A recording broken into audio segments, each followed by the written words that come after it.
কালী পুজো, যার সঙ্গে ঐতিহ্য মিশে আছে ইতিহাস। 371 বছরের পুরনো কালী পুজো দেগঙ্গার, সেই রাজা কৃষ্ণচন্দ্র রায়ের আমল থেকে আজও চলে আসছে একইভাবে।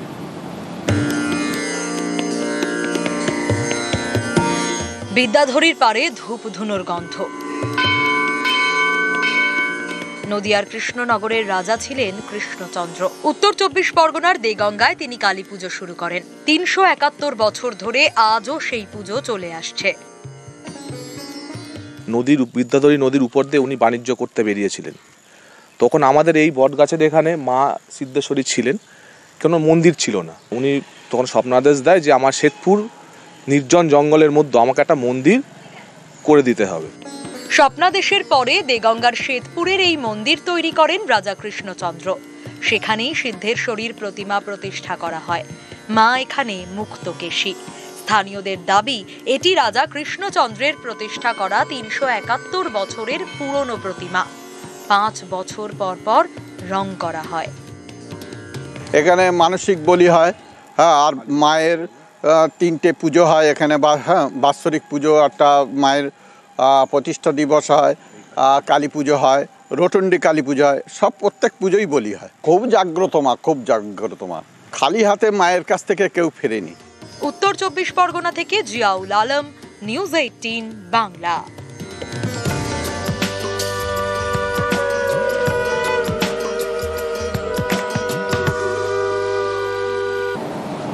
আফগানিস্তানের খবরে নজর রাখতে হবে, কারণ যুদ্ধবিরতি 48 ঘন্টার তারপরে পাকিস্তানের আবার হামলা, আকাশপথে হামলা করা হয়েছে এবং এই আকাশপথে হামলায় আফগানিস্তানের বড় সড়ো আঘাত। আফগানিস্তানের পাকতিকা প্রদেশে আকাশপথে হামলা চালায় পাকিস্তান। 3 জন ক্রিকেটারের মৃত্যু হয়েছে। 3 জন ক্রিকেটার সহ মোট 8 জনের মৃত্যু হয়েছে। 3 ক্রিকেটার কবির, শিফগতুল্লাহ, হারুন এবং 3 ক্রিকেটারের মৃত্যু প্রতিবাদে নভেম্বরের ত্রিদেশীয় সিরিজ থেকে দল তুলে নিল আফগানিস্তান ক্রিকেট বোর্ড। আরো জানবো এই বিষয়ে, আমার সঙ্গে পারাদীপ রয়েছেন ফোনে। পারাদীপ, দেখো তো, যেমনটা তুমি বলছিলে যে একদিকে যখন যুদ্ধবিরতি চলছিল, সেই যুদ্ধবিরতি লঙ্ঘন করে এমন সময় এই হামলা বা এয়ার স্ট্রাইক করা হয়েছে যখন দোহাতে 2 দেশের কূটনৈতিক ব্যক্তিরা, 2 দেশের প্রতিনিধি দল তারা মিলিত হবেন। এবং এই যে ঘটনা ঘটেছে সেই ঘটনার পরিপ্রেক্ষিতে তোমায় জানিয়ে রাখি যে আন্তর্জাতিক ক্রিকেটে আবারও তার রেশ পড়লো।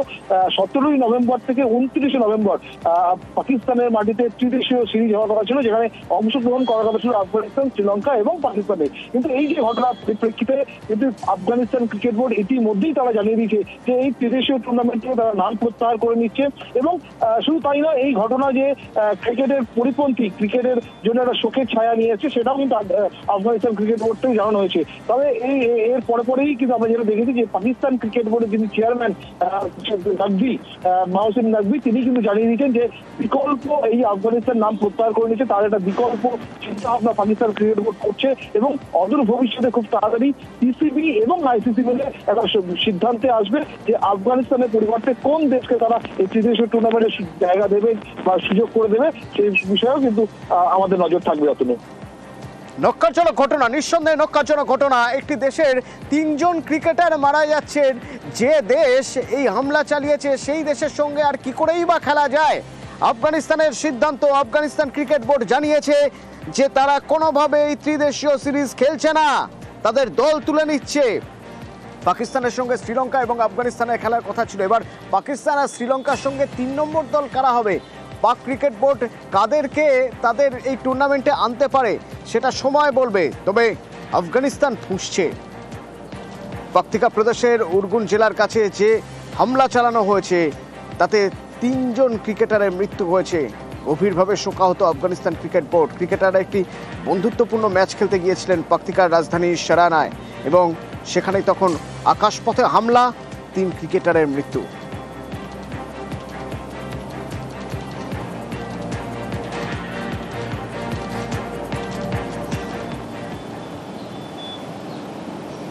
এই যেন বহু চর্চিত সিনেমার একেবারে আঁখো দেখি হাল। চোখের সামনে দাউ দাউ করে জ্বলছে ট্রেন চলছে। যখন ট্রেনে আগুন ধরে গেল, 3টে কামরায় আগুন ধরে গেছে, সঙ্গে সঙ্গে চালক থামালেন।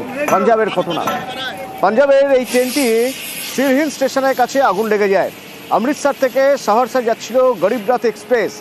ধোঁয়া বেরোতে দেখেই ট্রেন থামিয়ে দেন চালকরা। দ্রুত যাত্রীদের নিচে নামিয়ে নেওয়া হয়। 3টি কোচ ক্ষতিগ্রস্ত হয়েছে ট্রেনের, কিন্তু কিভাবে আগুন লেগেছে এখনো জানা যায়নি।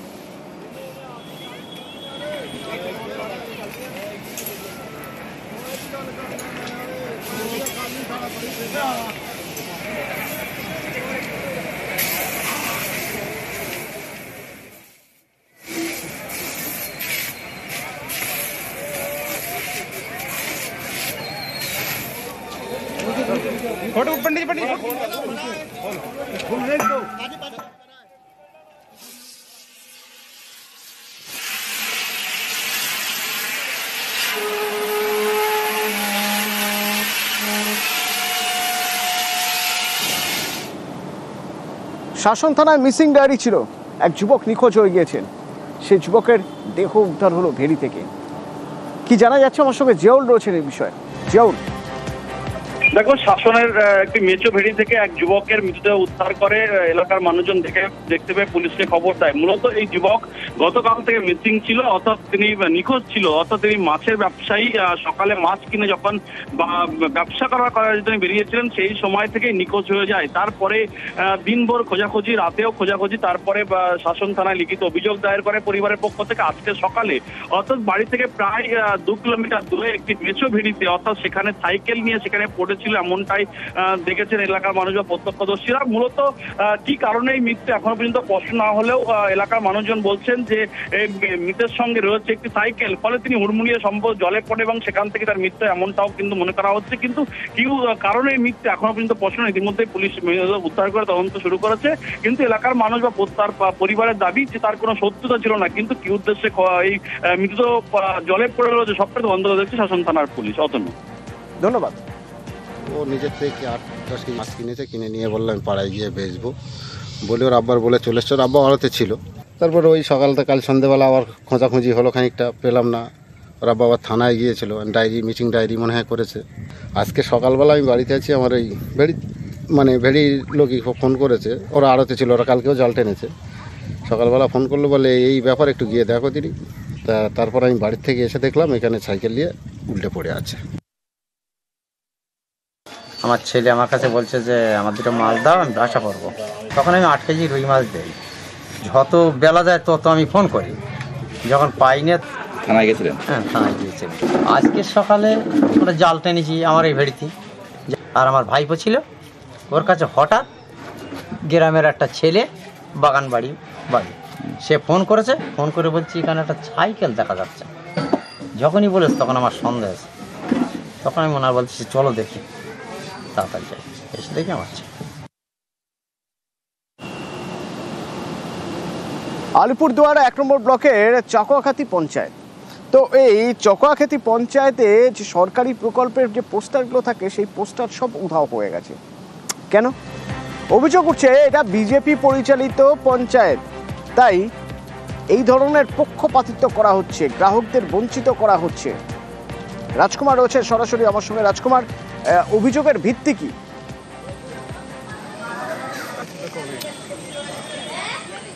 দেখো অতনুদা, অভিযোগের যথেষ্ট ভিত্তি রয়েছে। তার কারণ আমরা সাধারণত অন্যান্য গ্রাম পঞ্চায়েতে যেমন দেখি যে লক্ষ্মীর ভাণ্ডার থেকে শুরু করে খাদ্যশ্রী, সমস্ত যে রাজ্য সরকারের যে বিভিন্ন প্রকল্প রয়েছে, সেই প্রকল্পগুলো জনসাধারণ যদি সুবিধা পেতে হয় তাদের কি করণীয় নয়, কোথায় কোন কাগজ জমা দিতে হয়, কোন পরিষেবায় কি পাওয়া যায়, এই সমস্ত কিন্তু গ্রাহকদের সুবিধার্থে বিভিন্ন গ্রাম পঞ্চায়েত অফিস, বিডিও অফিসে টাঙানো থাকে।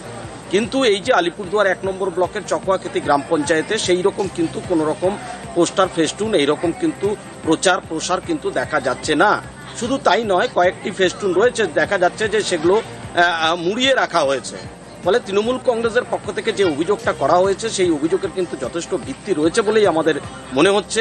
যদিও এই অভিযোগ, তৃণমূল কংগ্রেসের এই যে অভিযোগ ঘিরে রাজনীতি সরগরম হয়েছে, প্রধান যিনি আছেন তিনি কিন্তু এই সমস্ত অভিযোগ অস্বীকার করেছে। অতনুদা, ধন্যবাদ।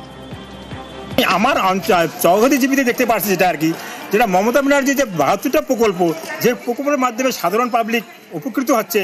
আমাদের চৌধুরী জীবিতে বিজেপি শাসিত যে জিপি, সেই জিপিতে যে পোস্টারগুলো আছে, হয়তো প্রধান সেই পোস্টারগুলো ঘরে চেপটা করে রাখছে, হয়তো কর্মচারীদের একদিন টাঙাইছে, এবার গুটিয়ে রাখছে। প্রধান এটা কারচুপি করছে। প্রধান চাচ্ছে যেন এখানকার পাবলিক জানুক যে এখানে মমতা ব্যানার্জি এই অঞ্চলে কোনো সুযোগ কাজ দিচ্ছে না, সুযোগ সুবিধা হচ্ছে না। একদমই না, যখন আমাদের অর্ডার আসে যেভাবে কাজ করতে বলা হয় আমাদের থেকে আমরা সেরকমই কাজ করে যাচ্ছি। এই যে পোস্টারগুলো গুছিয়ে রাখা এটা একেবারে ভুল।